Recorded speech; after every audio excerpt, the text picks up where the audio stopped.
Hey everybody, welcome to the show. I'm Sal. Oh, and I'm Josh. Hi. Hey, trust me, by episode 3, you're gonna be stepping on my toes and introing the show Oh, yourself. It's gonna be great. But yeah, we're doing a thing. We're trying this out. It's gonna be me, who's nobody, but Josh Williamson wrote some comic Oh, books. yeah, I do some stuff. I make some comics. Yeah. Yeah, he's And we all like to about. talk to each other, and we like to talk about comic books. So we're like, well, let's try something new and fun. Yeah, exactly. So maybe every every month or so, we're gonna bomb in. You're gonna see this new show, and we're gonna be chatting about comic books, the world of comic books, things that we are thinking about, and stuff that we dig. We were just comparing toys just a few seconds ago before Oh, yeah. I got we got this in one on it. here. I got this one here. I got the new Dead Man toy for McFarlane. Oh, This is I pretty can't cool. believe what a cool world we live in, where not only is there a Dead Man toy, but it's good. It's a good Dead Man toy. Like Yeah, they it's not make a like, lot of oh good man, toys. they I have do. a bunch Yeah, of them. that McFarlane guy, I think he's going places. He really knows how to make his toys. Yeah, man. I love McFarlane. The Todd Yeah. Father, as Oh, people the call Todd. him. Yeah. Yes, the Oh, I Todd got Father. this. Yeah, hold on. Do I have this? I can grab this within reach. Hold on. Let me see here. Oh, I got this too. I got this, but I haven't cracked it open yet. Oh, I saw you tweet about it, and I was like, oh, Yeah. lucky. Yeah. My Yeah. treat yourself moment was getting that for myself. Like, it was, because I don't know. I do well. I guess that's the way I'll put it. Yeah. So if I want a toy or something like that, if it doesn't get sent to me, I can buy it, or books or whatever, Yeah. But when my dad got me a gift card to Amazon, and I was like, what am I going to use this on?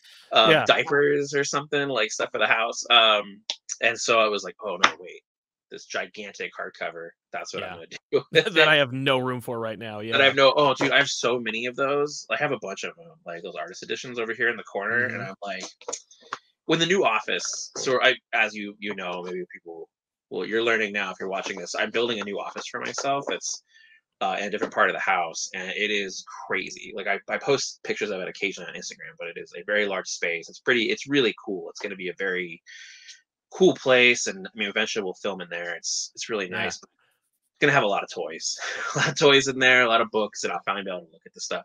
Which also, if you suddenly hear the sound of a chainsaw, that is because there might actually be a chainsaw somewhere in the house, like somewhere over there. There was a moment where I thought I heard something was like a chainsaw, and it turned out it was a chainsaw. So you might occasionally, if you suddenly hear loud pounding or the sound of a chainsaw, that's because half of my house is under construction right now. Yeah, I was actually not. I was roused from my editing today by hearing noise that is irregular in my neighborhood. I heard it sounded like screaming and pounding and chainsaws, and I'm like, what in God's name is happening? And I look out into the street, nothing. And I look out in my backyard, nothing. It turns out my neighbor's getting his roof redone.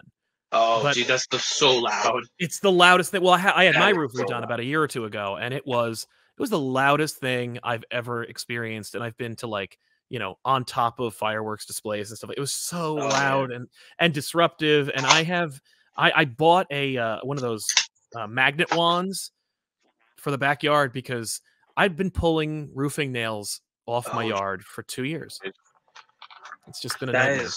Dude, that is crazy. The loudest thing we heard here, I think, out of everything they were doing, I was surprised by what ended up being the loudest thing, and it was when they were doing the new sighting. Oh, that ended up being the loudest thing they were doing. That was. Did they just rip it off like it's a Band-Aid, or? Oh, dude, yeah. It's been I think when we get to the ending, way close to the ending, I'll post pictures of the whole process of what it's been like. Dude, I feel like I live in I don't know. It's been a very weird situation, and I think people think we're hoarders because it's like so much stuff that would normally go into say the garage or anything like that. Plus, with the holidays, it's all coming into the house. So my office, I get comps. So DC sends me a box of all the books, and so I get that. Plus, I get other stuff. So people will send me toys. People will send me stuff. Books, comics, and then also I get stuff. Right. All that you see either go in the garage or storage, or I would break it up, or and in some cases if I don't want to keep it, I take it to the library or something. But nice.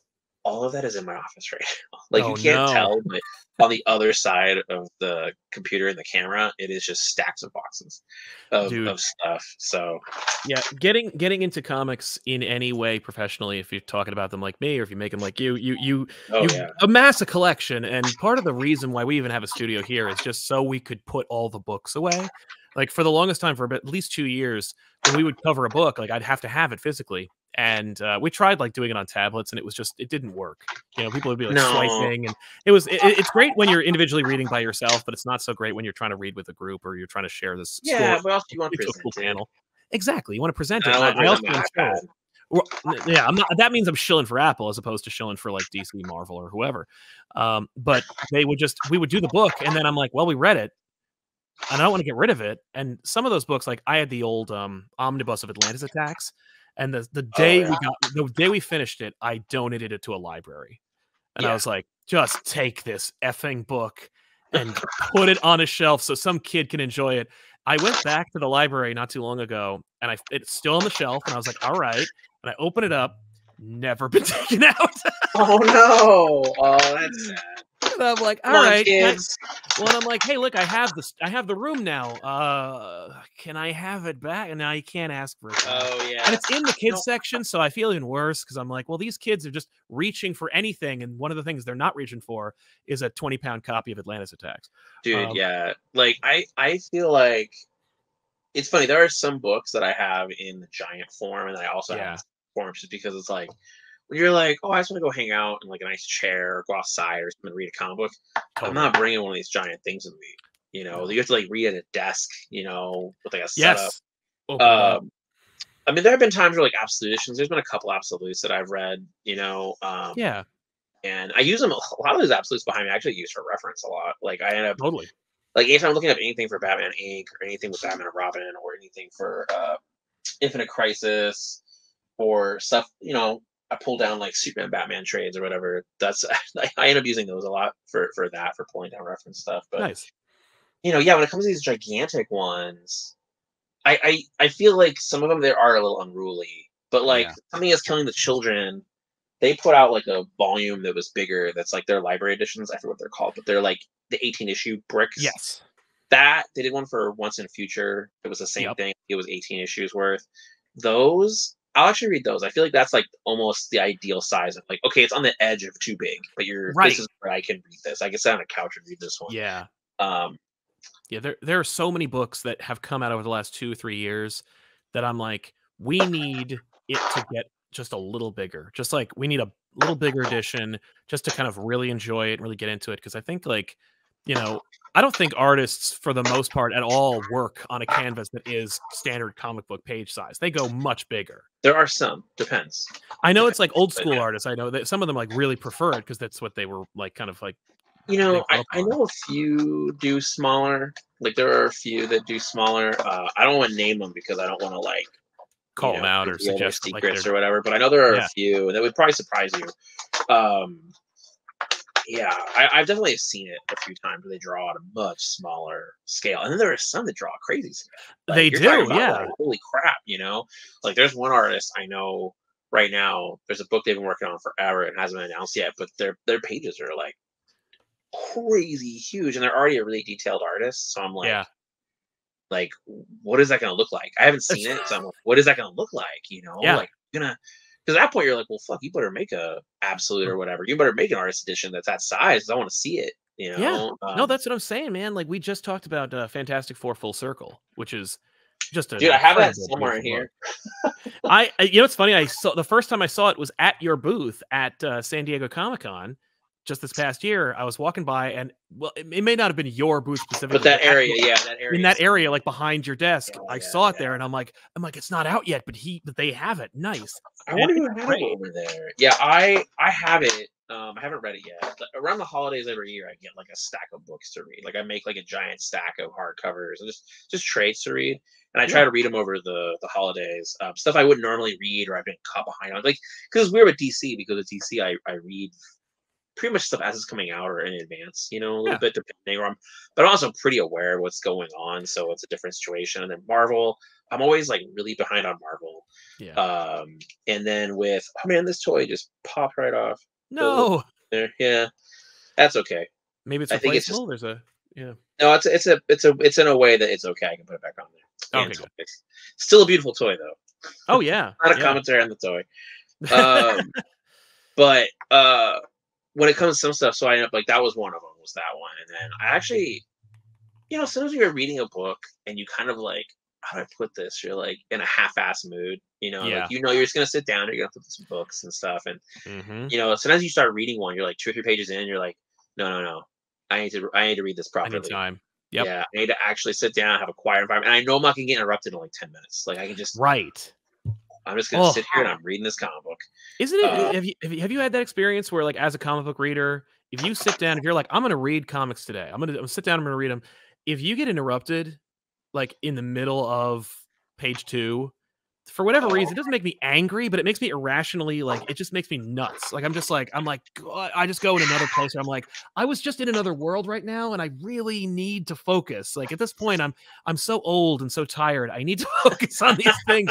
I can't just disappear into another reality. I need to take time. I have to go to the yeah, bathroom before I go. Like, I don't get annoyed or anything like that. It's different here because I have like the kids and you have stuff. So the children, chances yeah. of getting interrupted are very high. You know, Right. I don't get anything annoyed or anything like that. I think I just get like, but also I guess I know enough now to know that like if I am, Not time. yeah, if I'm someplace in the house and I have not planned out like you know no interruptions, I'm going to get interrupted. You know, so Totally. but like you know, there's books that I would take like whenever Brubaker does a new book, I always am like, all right, I'm going to set aside some time because I want to Yeah. sit and actually read it all in one sitting, and I just want to like give myself up to it, you know, because it's so good. You know, like Absolutely. he's doing these reckless hardcovers, or he did Friday with Yeah. Panel Syndicate. I have Friday too. I haven't read it yet, partially because I Nice. haven't been able to find that, you know, leave That me that alone. groove. Yeah. Yeah, and it's sit there. Well, it's tough right now because if it's quiet, it's like, well, either I'm going to read comics or I have like a lot of work to do. Right. Right. That's a whole Exactly. other, you know. It's interesting. I try actually not to read comics in my office too much. Oh, you wanna differentiate, like, one's your, like, kind of, like, workspace, the other one's your rec space? Yeah, well, part of it is because of this room. It's like when I'm in here, I'm working, you know, or Mhm. I'm at the computer, and there's always this. So this room is funny because it's like as much as this room is about work, it is also a room of distractions. So, From evidence, behind you, and I'm sure you see we're talking about the stacks in front of you. well, also just emails, man. Oh, yeah. You Oh, know, yeah. emails or DMs, or I get pinged and stuff. And like you know, I talked before where it's like I have pretty much all of social media blocked except for like 1 hour of the day, I and even then, I don't look at it. I mostly make sure post. things are scheduled Yeah. and make sure that things going. And I have an assistant, and it's like I just that's all I do. I don't really look at my feed anymore at all. Like I don't look at much. Occasionally I look, but it's very like few far between. But I check DMs, so you know that. Like every once in a while, I won't answer a DM for a week. That's because I didn't look for a week. You know, like Exactly, yeah. and then Yeah, I no, get I into got just today, you were like, it's all like the doors are closing, I'm losing, I'm not gonna yeah. have access to social media in a minute, so you're gonna have to text me, and I'm like, "Oh, Yeah, okay." well, that's it. Yeah, because it shuts down. Like Yeah. it shuts down. It's crazy. Like there are times where I try to cheat it. I used to be able to cheat it. It got smart. I feel like my blocks got smart. Like they've updated because now I'm like, okay, as long as I don't post, I can read social media if I want to. Yeah. Um, and then now, no, the moment that trigger goes, it's over. So it Mhm. all shuts down. Like a little screen comes up on my computer that literally says you should be working. So it all comes down. So That's it's like I awesome. can't. It's good though because it's like also I mean that's the thing. There are ways to cheat it. There's ways I know to cheat it. There's tricks I could do, but then I'm just Yeah. betraying myself. You know, it's Right. like I know where my time is better spent, and it's like it's not spent doom scrolling or even just looking at the stuff. A lot of times it's just it's a lot. Yeah, I don't seek doom scrolling, it's just I find it inevitably happens because it's mostly doom. Oh, So I I'm like, know. I "Oh, remember man." Like, one time during the pandemic, I think when things were pretty rough, I was talking to yeah. my wife about this, and I said something of like, I just wish something like the news was good, like a good Yes. something would happen, you know. And she was like, "Listen, the moment something good happens, we're all gonna know, we're all gonna hear about it. Like Totally. it'll be out there." And so I was like, kind of bummed about that, but I was like, you're right at the same time. Uh, yeah, we'll talk about sad stuff. But yeah, like the news, like I check the news all the time, so it's like you know I'm pretty aware of what's happening in the world, but the Oh, comic book yeah. world. Well, actually, this is something like I'm actually kind of I feel like I am a little detached from stuff lately. Like I read what I read, and I don't know what is like the hot books right Happening. now. Like I don't know what are the books people are talking about. The books people Yeah. are like, you know, I read Ducks. I thought Ducks was really good. Mhm. I read It's a Lonely Place. oh, I'm sorry, it's Lonely at the Center of the Earth. That was Yes. another autobiography image that was really good.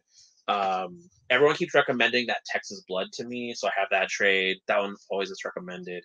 I read a lot of stuff that James does, but that's different because he's my friend, so I end up reading it in advance.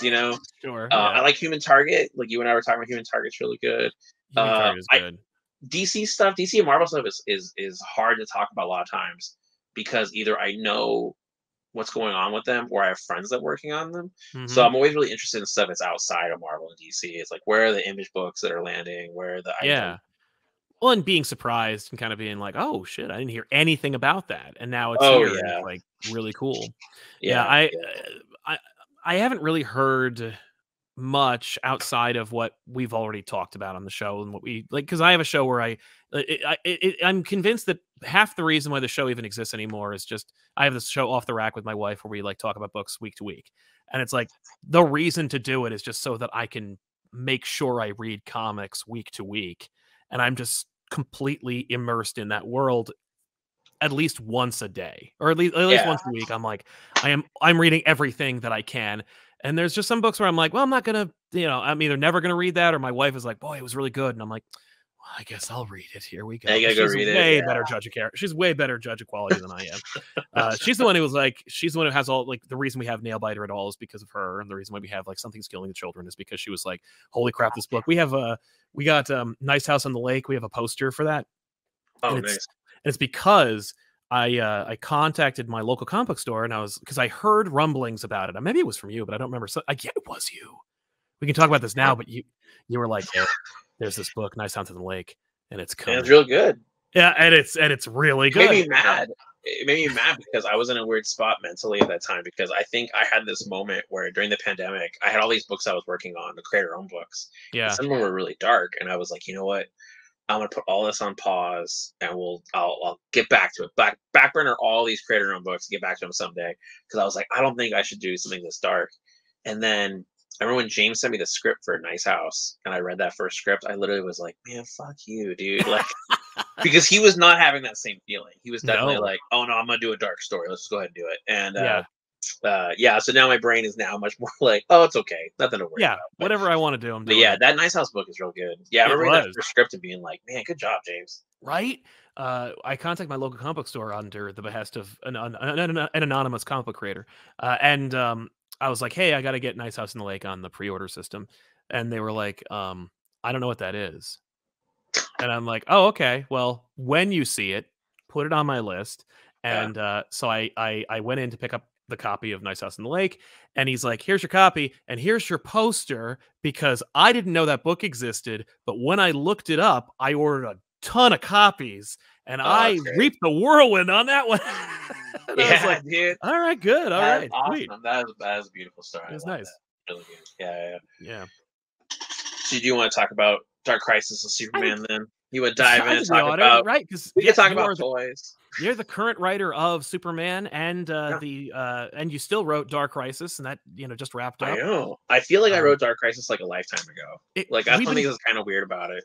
By the time it finally came out, I was like, I think I had mentally moved on in so many ways. totally, So when it finally came out, I was kind of like, I'm already thinking about stuff for 2024, and I was already yeah, deep into Superman. So it took me a minute to like get my head back in, and even to talk to people about it because I would do interviews about it yeah, when it was coming out, and I'd be like, "Oh, that's right, yeah, yeah." Dark Crisis is funny. I mean, I feel like when you work on a big event like that, it's like even once I got to the ending, I was like, if I were to do this again, I know how I would do it differently. Like I mm, know the little pieces because Dark Crisis is weird. It's like I have this thing about events lately where I'm like, I think most events are too long, yes, but it's tough because I think most events are too long, but there are times in Dark Crisis that I wish I had more issues, right? Like I oh almost think sure, it was a 12 issue story that we shoved into 7 issues.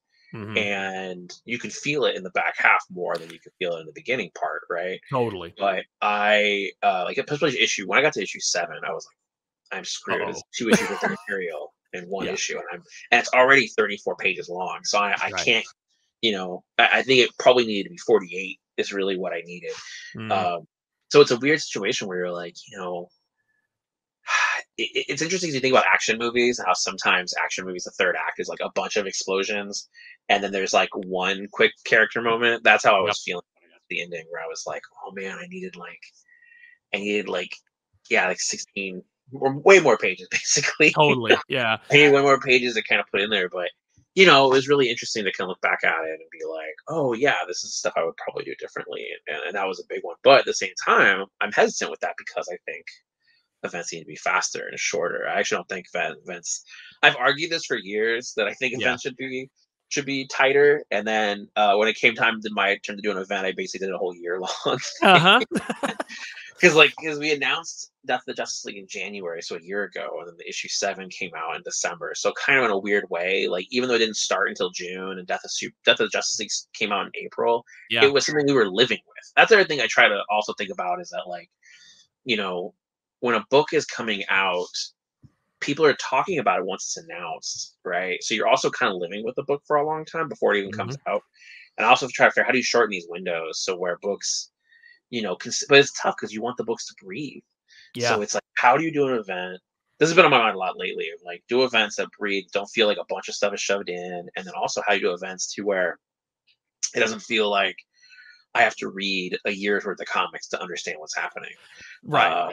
It's such interesting math to it. I remember when Infinite Crisis was coming out, I was still working at a store, and I was we were so pumped. You know, we were just like from the lead into Countdown to Infinite Crisis. You know, called Countdown. Like we were much beloved event. Everyone is it's great. fan. Yeah, of Countdown. we put a lot of, you know, I remember being at the store and everybody likes, you know, us selling it, right? Like, this is a big deal. This is coming, all this stuff.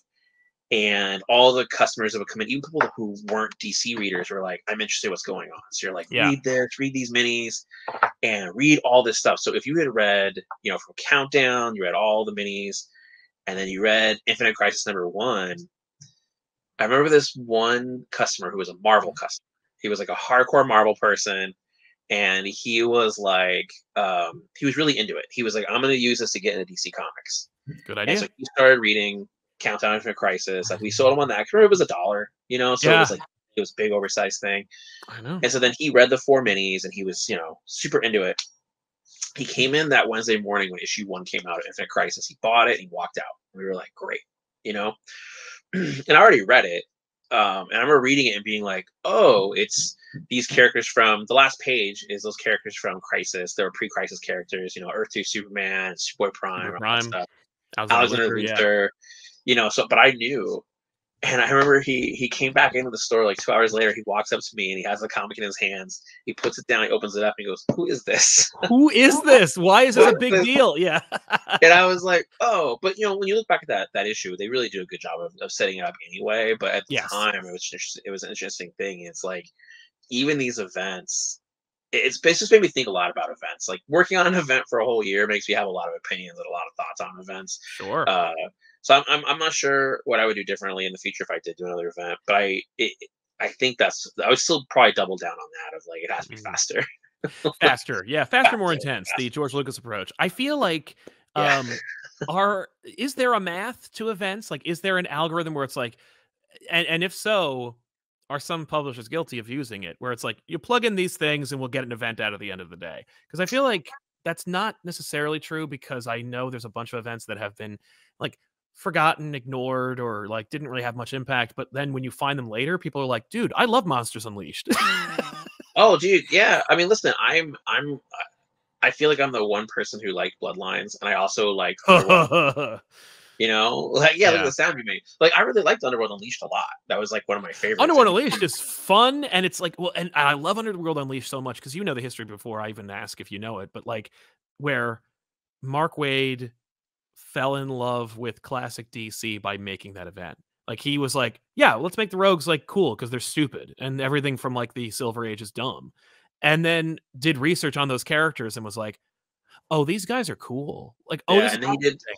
Like, yeah, oh, and this then he whole makes mandate of making them cool and souping up their powers is kind of dumb. And then like without Underworld Unleashed, you don't have his kind of like through line for Kingdom Come. Yeah. No, I really like that one. It's part of why I fell in love with Trickster. Like, part of why I really like his that event. He's the main character. Yeah, he's the main character POV. I mean, I think that's one of the things I've thought about a lot lately is having you know, you have to have a strong POV, and then Yeah. that character, that POV has to have its own story and its own character. I think that's the only math you really need to concern yourself with. You Yeah. know, it's but there is no set thing. And then also, what's funny about when working on Dark Crisis, uh, you know, like every once in a while, I would talk to people at a convention, right? 'Cause that's the real judge to me is people who come up to you at a convention, and when you're signing books and they have questions or a panel, you know, it's a lot. It's a lot. It's very easy to post something on the internet versus, and this obviously there's travel involved, but Yeah. like it's a very different thing to walk up to somebody at a table and then ask a question, right? Totally. Yep. And you know, especially if they're respectful, you really appreciate that. I'm always open to talk about whatever. I'm actually more likely to talk about things like, you know, either in a podcast or in person than I am online. Like I usually Yeah. avoid that like the plague. It's a Um, good practice. I know. But I would get people to come to me, and it would be funny because I'd have one person be like, you know, it feels too much like you're repeating Infinite Crisis or trying to repeat crises. And then I'd have people come to me and be like, it doesn't feel like a crisis to me. It doesn't feel like the other crisis. And I'm like, oh, so I mean, there's no way of making everyone happy. Obviously, that's not going Right. to happen. But Yeah. it was definitely an interesting time working on it because I was like, well, I do want it to feel familiar, but I do want it to be different. Yeah. And it's funny because it's an event that doesn't star Superman, Batman, or Wonder Woman. Like, it doesn't Yeah. have Clark, Diana, or Bruce. And I can't tell you the last time that happened, other than maybe Forever Evil, but Forever Evil still has Batman in it because he was the one that didn't get like Like sent away. exactly. Yeah, it has all those villains in it, but it was different. Like it was definitely risky doing an event that didn't have The like Trinity.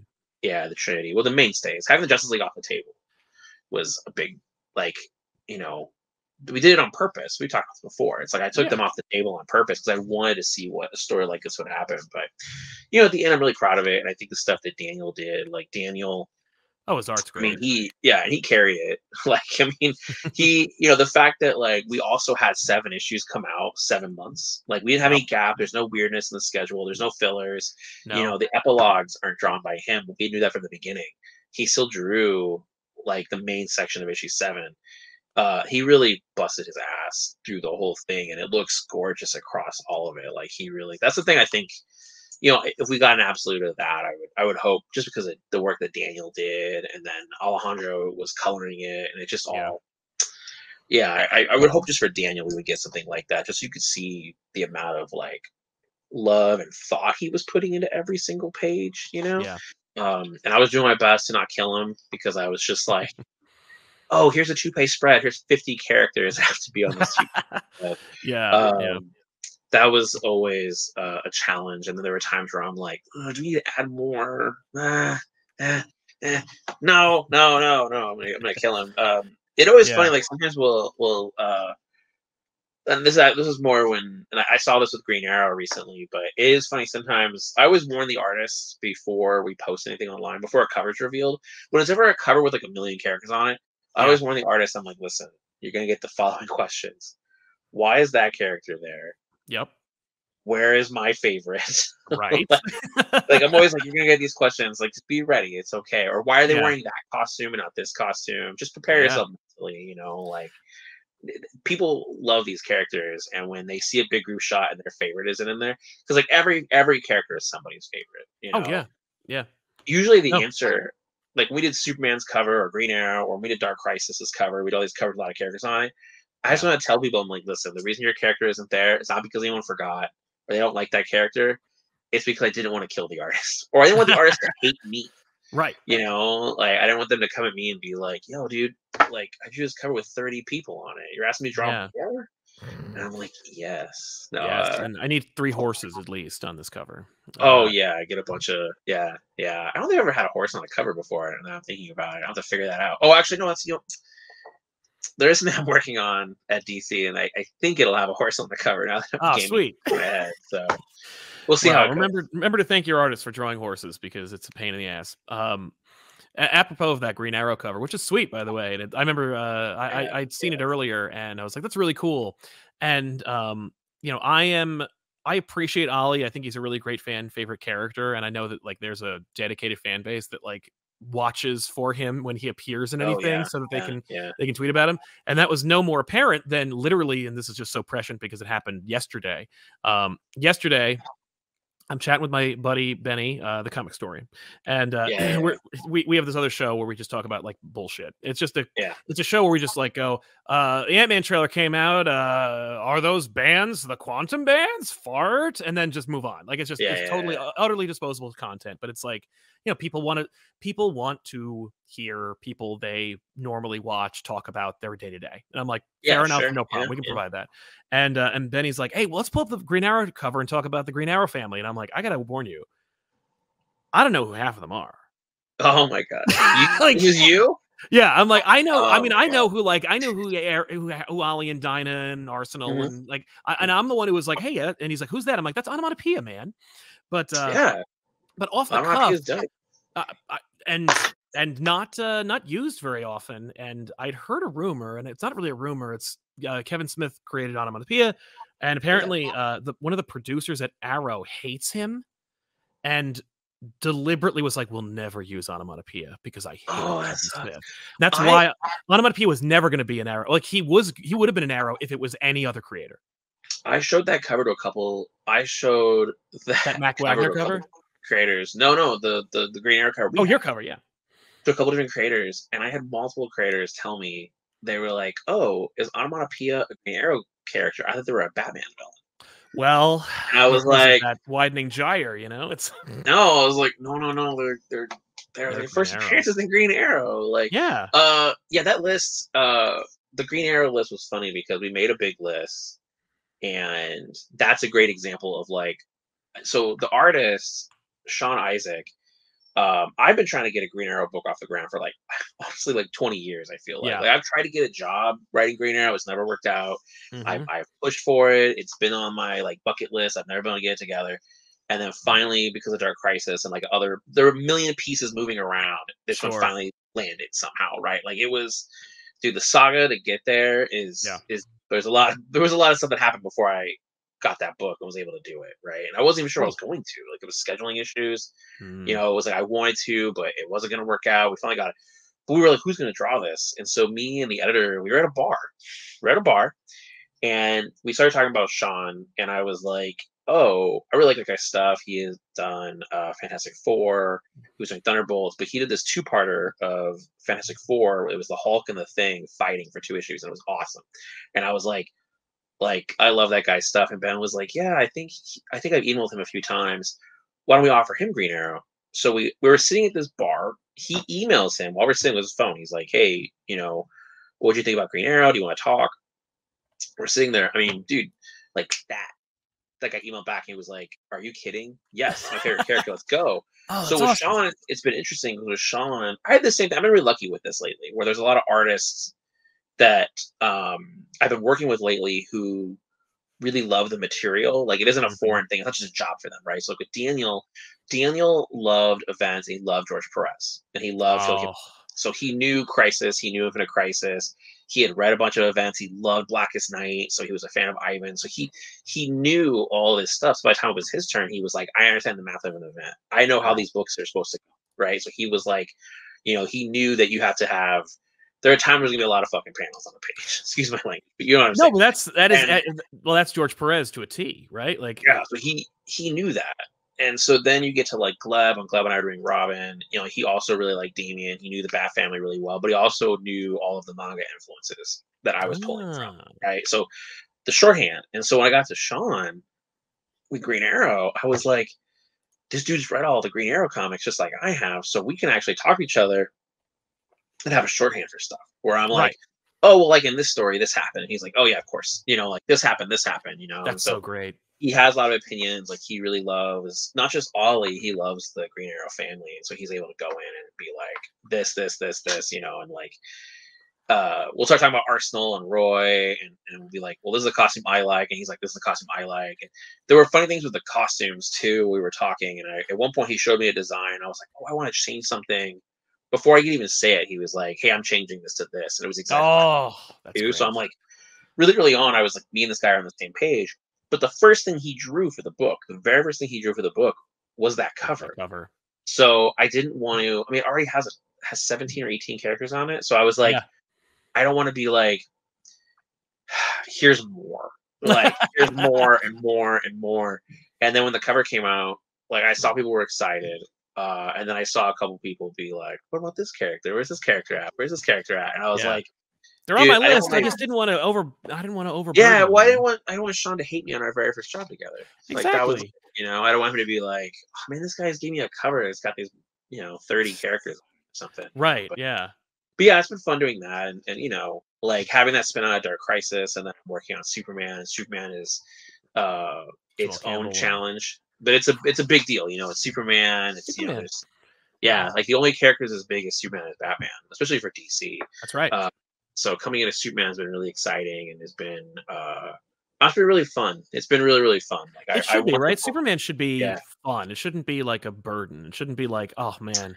Dude, that's how I think about that word right there. That's a big thing I thought about a lot when I got the job, and I was thinking about how I wanted the book to feel a little bit more like the animated series, where it was this kind of just a really fun, like core classic, like iconic Superman book that Right. we could just have fun reading. But I also wanted Superman to be having fun as Superman. Like that was something that was important to me, because I was like, I don't think someone like Superman feels burdened by his Yeah. powers or burdened by helping people. Right? Yeah. Yeah. Like Yeah. I do think he thinks, there's stuff we play around with about his thoughts on saving people, and like I think that he feels like there's only one person he's ever let down, or only one person he's ever not saved. And we talk about that in the book. But I didn't want him to be a burdened person. I wanted him to be somebody who actually enjoys being Superman a little bit. Yeah. I think that a lot of times we have this thing where being a superhero, and I get it because it works. Like Peter Parker, like I think he likes being Spider-Man, but that's the whole thing, right? Is that like that there's a rule. It's like Spider-Man wins, Peter Parker loses. Right. Right? Yeah. Peter Yeah. Parker wins, Spider-Man loses. That's sort of the dynamic of it, right? It gets Yeah. hard when they balance out. And they do Right. balance out every once in a while, but it's a challenge, right? Like it's I a think tough tightrope. Spider-Man's an interesting character when it comes to that. You got like Yeah. I'll try to manage my my reactions, because Spider-Man is obviously one of my favorite characters, and it's like Yeah, me I have too. a lot of opinions about Spider-Man and Peter Parker and how that works, and what has worked and what hasn't worked and why. And my wife was funny because we were, there are a few key eras where I'm like, that's the character and that fucking works. And my wife one time, like very recently, was just like, what do you want? Like, what would make you happy at this point? Yeah. And I was like, dude. and I'd never like thought about it before. Oh my god, dude, that's a whole other conversation we could have about comic books. Right? It's just like, well, what do you want? And I'm like, I just want things to make sense and work. And it's like, that's the world. You want the world to make sense and be. Hey man, listen, that's something that's a deeper thing if you want to get into that, about how a lot of us feel about stuff, where we want things to be nice and easy in our fiction. There's a reason why everybody wants their fiction to be nice and easy, is because of the world. Well, and we talked about this off mic, but I think it's okay. I think it's kosher to talk about here, where it's like some folk want a pause in their comics, where it's like, can we? And I mentioned it, but where it's like, from my vantage point, I'm just like, can we just let the characters like there's a mythology, there's a history, there's all this like stuff, but like we're so busy making our mark or putting our stamp or setting the world on fire. We don't just do it. And it's funny, I was thinking about remember like when they were making all those prestige Batman books, like all just out of nowhere, just like one after another, just always done in one, hardbound, Denny O'Neil mandated, let's make these. Oh dude, I got them on. Yeah, I got most of them on the shelf over here. Yeah, me too. They're just, I've got like 100 of them there. I'm like, there are two books where Batman deals with X-Files level aliens. Oh, I know. Wow, God, like, I can see them in my head. I'm trying to remember what one was called, but yeah, Abduction and Batman the Abduction, and then there's the other one, Daydreamer or something like that. It's the one that has like the green. It literally has like a green alien. Yeah, that's the Abduction. Like, that's the Abduction one. Yeah, that's where he fights the Coop. I think what you're talking about looks suspiciously like Grant Morrison. I think you want, and not you, but I think people. It's not a pause. I think what you want is it. Well, we talked about before. You want it to breathe. That's a big piece. That's a big thing. Just like we just went through this. Let's just be the character. Yeah, I think what you want is you want something to happen, and you want people to react to it, but you want it to also live in it for a moment. And I think that's part of it. You want people to live in that status quo. This is something I'm always it's tough because I used to be like this too. I thought this a lot lately in terms of my own writing because I definitely write for the ending, right? Yeah. Like everything I'm doing is driving you to the last page because I want you to get to that last page and go, oh fuck, and I have to buy this next month, right? So a lot of my writing has been about that. I've actually and Dark Crisis was a lot of this, right? Yeah. Robin was less so, but even still, like, because Nailbiter is like that a lot. Like Nailbiter is very much about it's a very grindhouse poppy, Penny Dreadful thing where it's like I want you to read it quickly, get to the ending, and be like, oh, I What need more. next? Yeah. Yeah, and that's why the trades, I think the trades really sold well for that because it's you can't put it down, right? So Yeah. there's a bit of that too, and you kind of want that, Yeah. but I always this is gonna sound really silly to you. I think about this a lot. And I thought about this a lot with Rogues too. When I was working on the Rogues book. Rogues is solid, by the Um, way. I can we just say, like, if you haven't picked up yeah, Rogues, yeah. ladies and gentlemen, like, go fucking pick up Rogues. My hardcover's coming.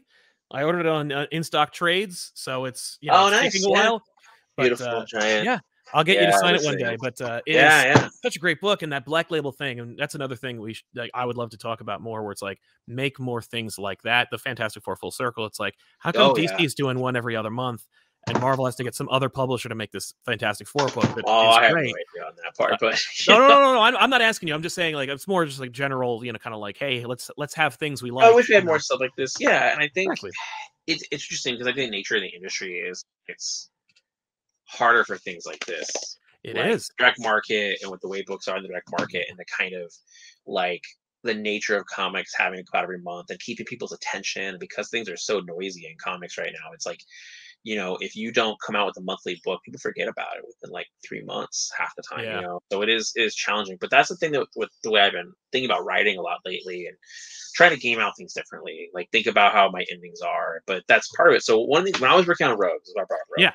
When I was working on Rogues, the thing I kept thinking about with that was that like, and nobody in this book smokes, or one character smokes, but I kept thinking about like when you're watching a movie, and every once in a while a character kind of lives in the moment for that movie, and they're like smoking, and they just stop and they take like a long drag of a cigarette, right? Yeah. And they just Yeah. like it allows the scene to kind of decompress, but also allows the audience too, where you kind of lose your tension for a moment and you kind of live in it for a little Yeah. bit. Hmm. And I think it's something that a lot of comics right now are not doing. Not to say all of them, obviously, 'cause I think there are No. companies that do it, but it's challenging now, and part of it is because of the nature, I think, of entertainment right now, where Yeah. there's so much stuff going on all the time, and you're fighting for attention, so you're just like Yeah. constantly having to be loud, Yeah. right? And so what you're talking about is, again, it's like, you want them to live in it, but you kind of want it to be quiet for a moment, I would like it to be quiet for a minute because it's quiet like for a moment, because the way yeah. I look at it, like if it's quiet in the issue, you Hmm. bought it already. So let's live in it. You know what I mean? We're not like the cover can be loud. It's like some of those the books that I think most people go back to are the Well, books that's where it. I mean, we've been talking about this a lot lately, and you and I talked about a little bit off the air a little bit about like collections and stuff. And there's reasons certain books become evergreens, right? yeah, And there are reasons certain books lend themselves because you're selling story, you're not selling gimmicks, you're not selling covers, you're selling a story. right, And those books I think really excel at that. Those are the ones that go on, right? And they yeah, really breathe. Where it's like, I watched these movies from the '70s. We were talking about this again earlier, but it's like movies and yeah, when you watch stuff in the '70s, I think there's a moment where directors in the '70s were like, no, I'm not gonna rush through this, right? I'm not gonna yeah, try and shove it in 90 minutes. I need the 3 hours. I need this scene to be 40 minutes. I need this to be this length. I don't want it to move really lightning fast. I need it. I need yeah, it. You know, and yeah, when I look at that stuff, yeah, I don't know. I feel like when I watch those movies, I go back and look at like The Godfather and stuff like that, and how they just let it breathe. They took their time, and yeah, now this is one of the differences between like graphic novels, even things like this, like Rogues, or even some like New Frontier. You look at these books, and they had the page counts to breathe. yeah, Where now it's harder because this is also a writing for the trade. I think also kind of it's weird because in some ways writing for the trade messed this up yeah. in some ways. Like, bear with me while I explain this. So it's like, Please, yes, in some ways, people were stretching stories out. They were stretching them out so they would fill 5 or 6 issues to make a trade, right? They were stretching it out in some places, right? yeah, Other places, they were shoving it in. Whereas I think back in the day when you were working on comics, but also reading comics, you didn't know for sure if this A plot was going to end in 5 issues. So you weren't scheduling the ending. So you were doing what was best for each issue, and you were able to kind of have it go however long, right? So let's Yeah. say it did go 10 issues, right? That was, eventually it was collected. Or let's say it's shorter, it wasn't such an arbitrary thing of like it has to fit this. So like, if what was that book called? If Days of Future Past came out today, it would probably be 6 issues. Totally. No, Days of Future Past, Right? what, 2, 3? Like it's Two, two. Yeah. two. It's the one that haunts us all because you're just That, like one of the most important X-Men stories of all time is 2 issues long. 2 issues? Part of That's why they put the Kitty Pryde Christmas Hanukkah episode or issue in there too, because they're like, we got to round up the trade, gotta justify charging $25. But yeah, no, it's 2 issues. 2 issues. It's amazing. 2 issues. So that's what always haunts a lot of us when we talk about this stuff. We start getting the, but it's interesting because that would come up sometimes with editors I've known where they'll bring up Days of Future Past, and I'm like, yeah, but isn't like that's just 2 issues that wasn't built in? There was a story built in. We knew who the Sentinels were.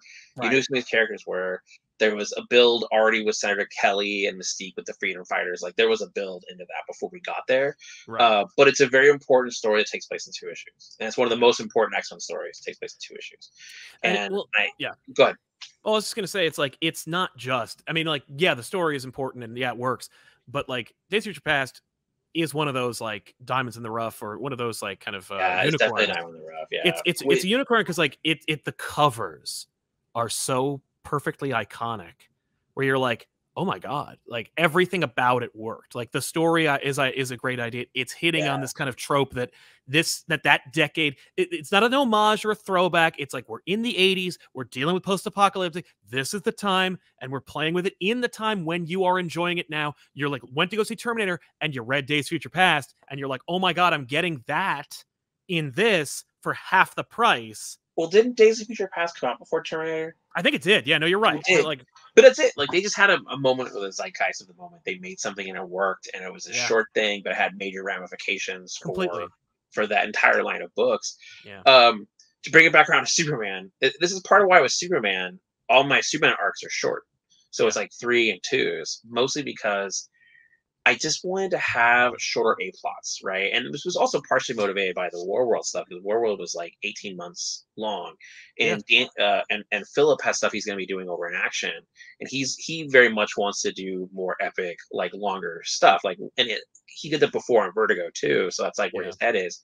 For me, I was like, well, if he's doing that, where am I at? And I'm like, well, I've done a lot of longer arcs on books, like on Flash or Robin, because Robin was like a 12-issue story, right? Like Last Planet thing was 12 issues long, pretty much. So with this, I was like, okay, here's what I'm going to do.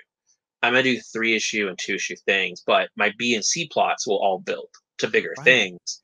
But it's like, let me have some like Monster of the Month type stuff for a bit. Let's fight Parasite, let's fight Livewire, let's fight Silver Banshee. Let's fight some of these other characters before we, I guess I also didn't want to do a book where every arc is like the city is under attack, or Superman's the end of the world. Yeah, exactly.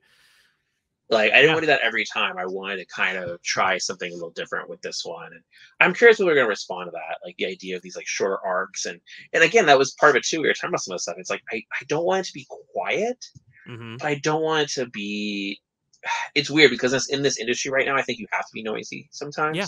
And we've talked about that, like the idea of like, and that's Dark Crisis, but like you're just coming off the heels of the noisiest book that DC's published in the last year. So let's go quieter for a little bit. Yeah, exactly. I like to make Superman. It's weird because it's like I don't want to call Superman a quiet book because there's still fun stuff happening in it. Yeah, and it's still tonally really exciting, and there's a lot of stuff going on. But I didn't want it to become, like that same level of noise. Right. Like, remember I think the most exciting time in Superman is ironically the time that is collected in the most 50-cent bin long boxes, and that's during the 90s. When, you think about the Death of Superman kind of like being the catalyst for a insane new era for Superman. That is heretofore unparalleled in its execution, in its flawless execution of being like, he died and we made all our money, but we're not done. After that, here we had 4 Superman titles. Like we already had them, and they were, with a few exceptions, and I don't mean, and I won't lump you into this opinion, but interchangeable. Like, Oh, sure. Yeah. largely interchangeable, where it's like, oh no, Intergang, or oh no, it's those weird subterranean monsters that he hangs out with sometimes, or like, whatever the case may be. If you go back and read, and not you necessarily, but the audience, go back and read pre-Death of Superman books, it's a weird time where they're just trying to find their footing and they're trying to get people to like, how about vampires? How about this? How about this? And it's just like, and there's a lot of really good feels books like in Superman. there. Yeah, there's a lot of good books in there, but yeah, it was definitely, and that's part of why that happened though. Like they felt like it was lacking some kind of focus or a thing. And if you ever talk to Dan Jurgens, like Dan Jurgens talks a lot about that era and what led to it and his creation of Doomsday and all of that. Like they knew they needed something, and it's what built to it. And but that era is really a great era of Superman, and I think it's a testament to where you look at like, yes, there were 5 Superman books, right? There were 5. Because people forget there was Man of Tomorrow, which is it came out every 5th week, so it only that came was out the Louise quarterly. Simonson book, right? Didn't she write that one? No, that was it. She did Adventures. She did. She did Man of Steel. She did Man of Steel. Okay, but basically there were 5 Superman books, and then they had a whole other thing because you had Superboy, you had Steel. There was like an Eradicator miniseries. You had Loose Cannon who appeared in the Bloodlines. Yes, O'Neill, who then went on to have his own miniseries. A short book, but it was a growing thing, and I think that's that's the thing. Like, even when they were like these books, like we have Adventures, Action, Man of Steel, Superman, they're all going to have their own protagonist, and it's not like there's one redheaded stepchild among them. People love Eradicator. People love Cyborg Superman. People love Connor Kent. People love Steel. It worked, and they went from being interchangeable to being so distinct. And they also did the Triangle era where it just felt. It's a really great era for Superman books, and I think we've been lucky. There's a lot of good stuff out there, and I think the stuff that like what Philip and I are working on, and what Tom is doing, because Tom is doing the stuff with John, and he's going to have his adventure. I don't want to spoil his plans because they're really cool. And that's what Philip is doing, and like Philip is focusing more on like the Superman family. I kind of liken it to like when James was doing Detective during Rebirth, where it was like Batman was in it, but it definitely had Batwoman and Tim Drake and Tim and and Cassie and stuff. Like that's a lot of what he's doing is in that realm, and Superman is very much in it. And then I'm over here being like, my focus is all about Superman, all about his point of view, and then Lex Luthor. like Lex Luthor is like his partner in the book. Obviously Lois and the Daily Planet, and I have a lot of cool stuff and a lot of like the iconic villains. And also I wanted to just make new stuff. Like that was one thing that was really big about this Superman book, was that it was like I wanted people to genuinely be able to just start reading this issue. Like if you've been reading the books for the last couple of years, you can start here. If you haven't been, you could just jump in right here and be like, oh, it's Clark Kent as Superman, and there's stuff going on in Metropolis. I can follow this, right? Like totally. Well, and that's the thing. Like that's what comics I think need. Not all the time, not every month, but like they need eras where you dust yourself off and you go.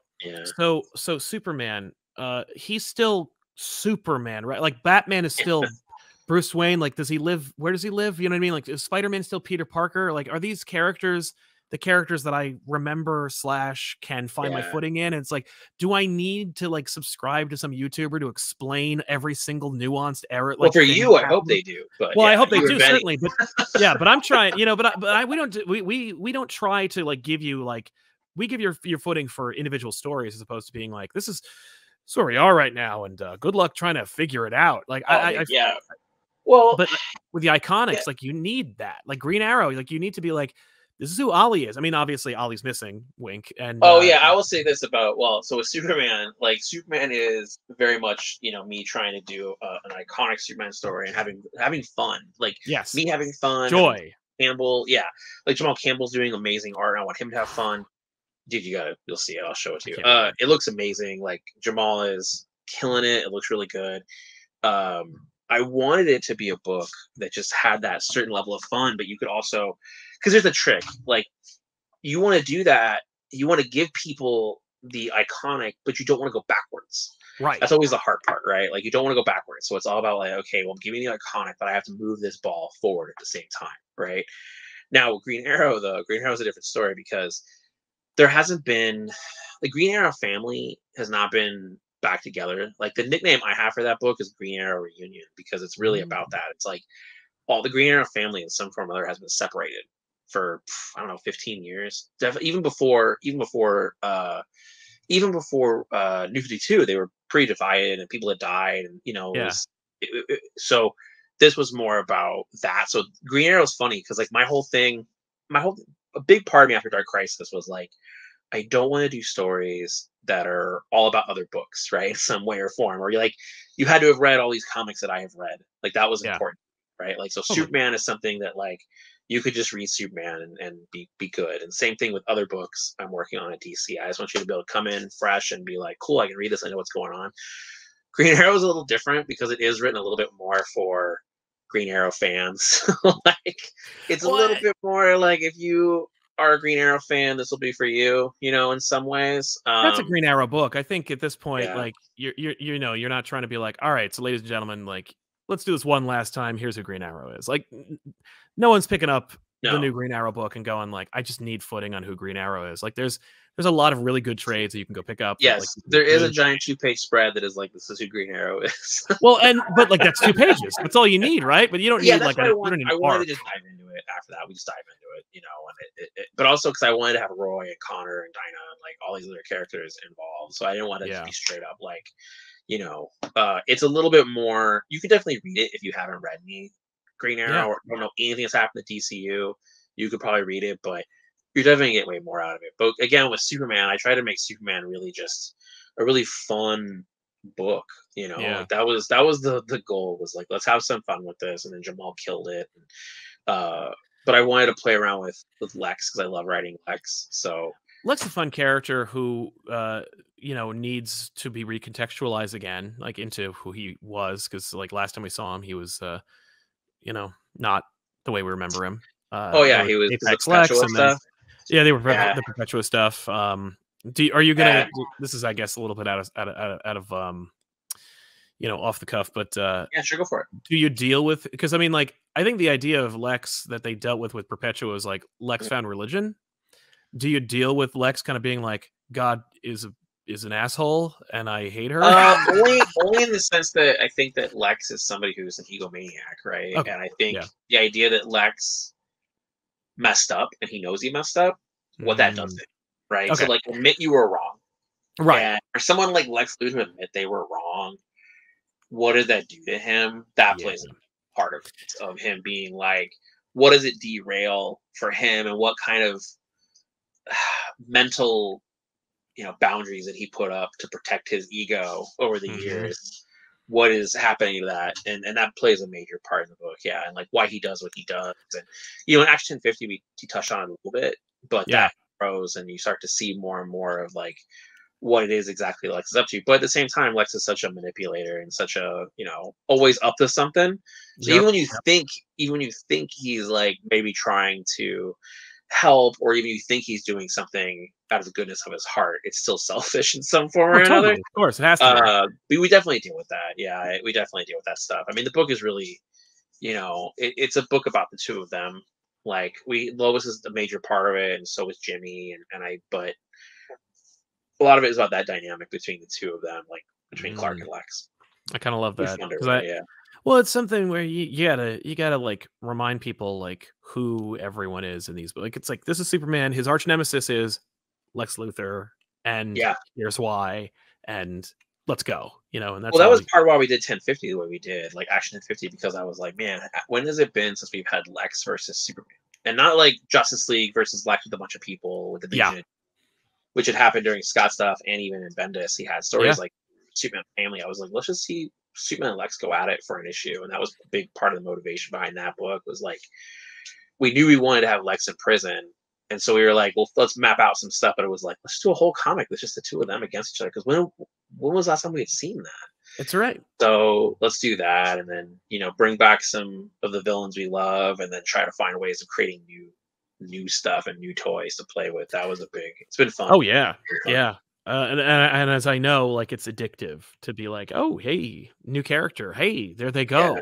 Oh, someone else is using them. Oh, look at where they are. Oh, and it is fun to create new characters. In some ways, you're like, it's weird. Like, sometimes they're your baby, and you're like, no. Like, there are some characters I created for DC that I feel that way a little bit, where I'm like, no, this is mine. Don't touch it. And there are some that I'm like, no, that's cool. Go ahead and play with them. That's all right. Like, please go do something cool with them. Like, go have fun with it. But yeah, it's been an interesting time with DC, and I think I told you before. I did tell you before, but I'm not sure if I've said it here. But it's like, I did sign a new deal with DC, so like I have a new exclusive deal. It's like the best I've ever done with them, and so I've like the success of Dark Crisis got me there, and I'm really happy about it. Really excited about the stuff that we're doing. But Superman is a big piece of that, and Green Arrow and other stuff. I always feel like I'm gonna accidentally say every book I'm working on because it is a lot.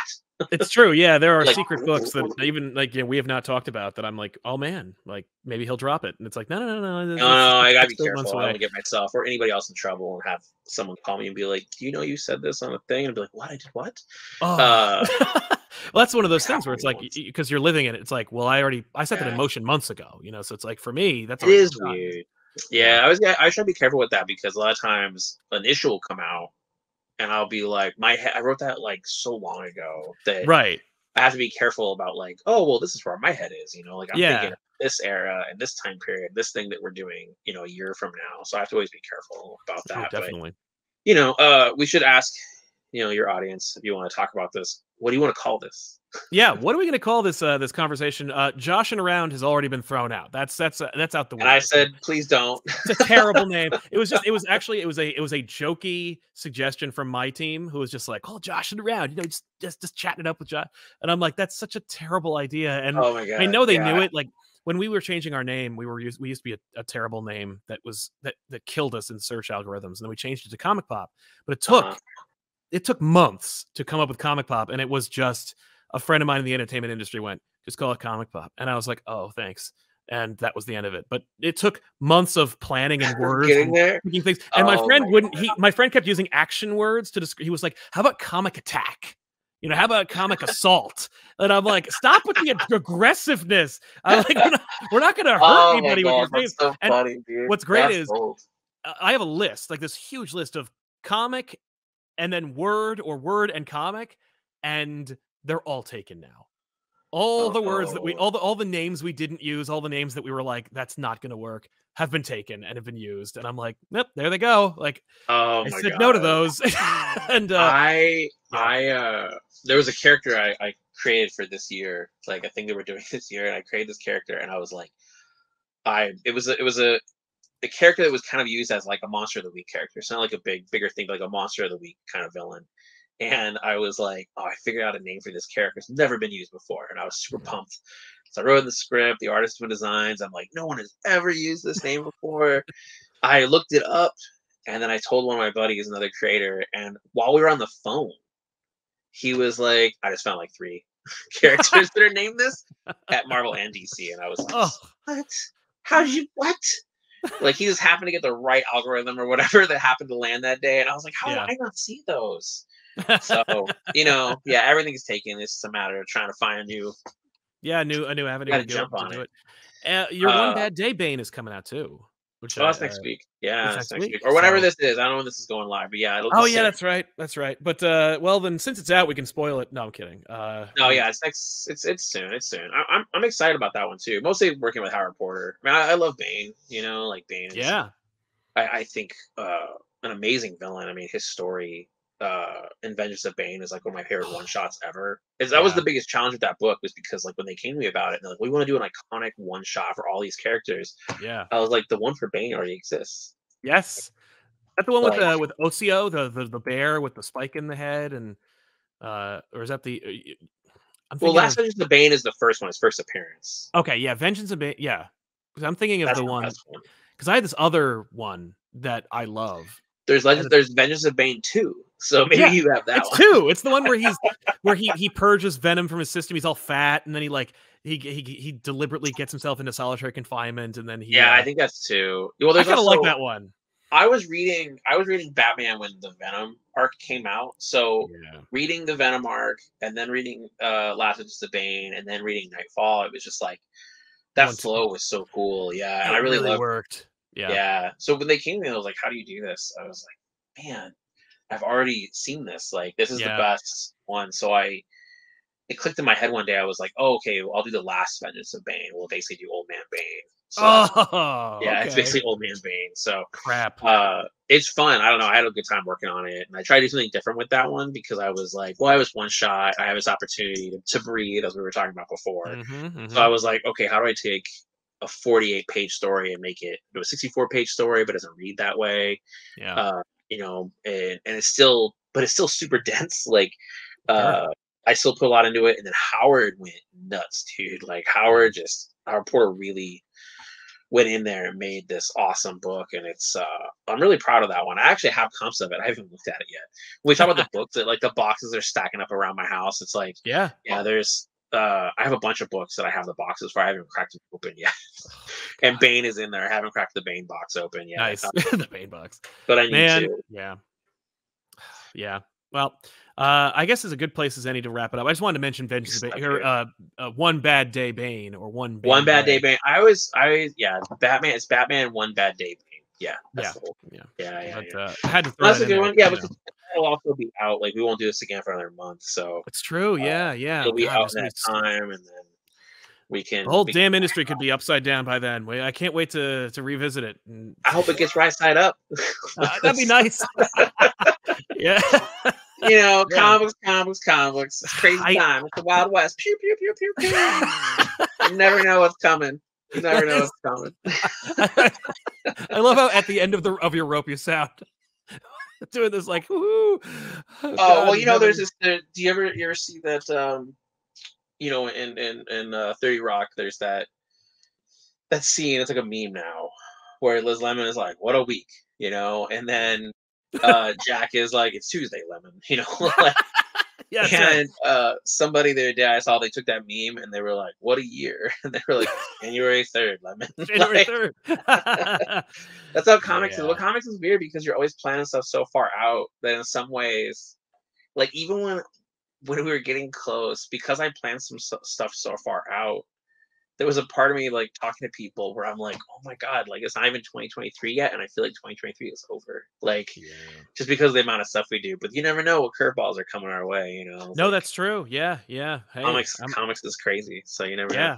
I like the approach of, maybe it'll turn right side up. That's a good approach. Hey, you never know, man. Very optimistic. Maybe everything will come together and it'll be cool. You'll get your rest. You'll get your moment of pause. You know, everything will be like, everybody. Cool. You know what they'll do? Marvel and DC will work together only to push an initiative called One Big Breath, and everyone will it'll be like a next issue for everybody. Hey, I remember there was a moment. I'm not sure how deep I want to get into this. There was a moment where I was like, you know, I wish the entire industry would take a month off. Because I was like, I think that would do all of us wonders, right? Right, and then COVID was like, yeah, and then I was like, monkey paw somewhere. Where is it? Like, I messed up. Like, yep. Oh shit, that's not what I meant. That's not what I meant. Yeah, it's not what I meant. No, this is not a good thing. This is not a good thing. So, you know, be careful what you wish for. That's true. We'll leave it there. Pew, yes. pew, pew, pew, pew. Buy comic books and toys. Buy comic books and toys. All right. See you guys next month, everybody. See you next month. Bye.